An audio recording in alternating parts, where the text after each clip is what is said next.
నమస్కారం అండి. ఈ కూర్చున్న పెద్ద ఆయన గారి పేరు సుబ్బారావు గారండి. ఆయనకు 70 ఏళ్ళు చిల్లర ఉన్నాయి.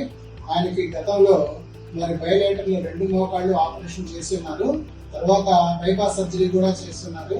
సర్వైకల్ ప్రాబ్లం వచ్చి కాళ్ళు చేతులు 2 కూడా చచ్చుబడిపోయి నడవలేని పరిస్థితిలో ఉన్న చోట వారు మరి గుంటూరులో కొన్ని హాస్పిటల్స్ తిరగడము జరిగింది. ఎక్కడికి వెళ్ళినా కూడా ఈయనకి బైపాస్ చేశారు. ఎక్స్పెక్టింగ్ హార్ట్ ఫంక్షనింగ్ రేట్ వచ్చేసరికి 20% ఉంది.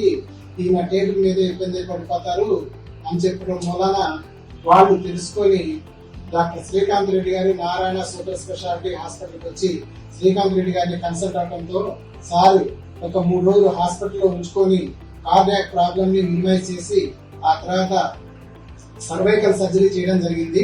ఇప్పుడు మరి ఆ పెద్ద ఆయన చక్కగా మరి నిదానంగా నడవడం అనేది జరుగుతోంది. తన పనులు తను చేసుకుంటున్నారు. మరి మెల్లిగా అటు ఇటు తిరుగుతున్నారు, ఆహారం తీసుకోగలుగుతున్నారు. మరి ఇంత రిస్క్ చేసి ఈ ఆపరేషన్ చేసినటువంటి డాక్టర్ శ్రీకాంత్ రెడ్డి గారికి మరి అందరి తరఫున మరి ఆ పేషెంట్స్ నాకు బాగా కావాల్సిన వాళ్ళని వారి తరఫున కూడా సార్కి మరి ధన్యవాదాలు తెలియజేసుకుంటున్నాను. నాన్నగారికి సర్వైకల్ బయోపతి వచ్చిందండి.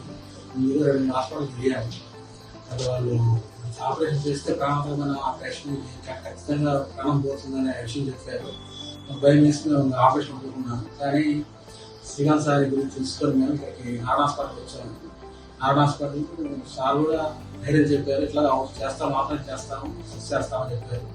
ఆ విధంగా 2 డేస్లోనే మొత్తం ప్రాబ్లమ్స్ అన్ని ఎక్కువ చేసి ఆపరేషన్ రెడీ చేసేసారు.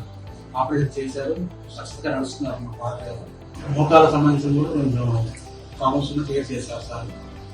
ఈ విధంగా సార్ వారికి శ్రీకాంత్ సార్ వారికి ధన్యవాదాలు.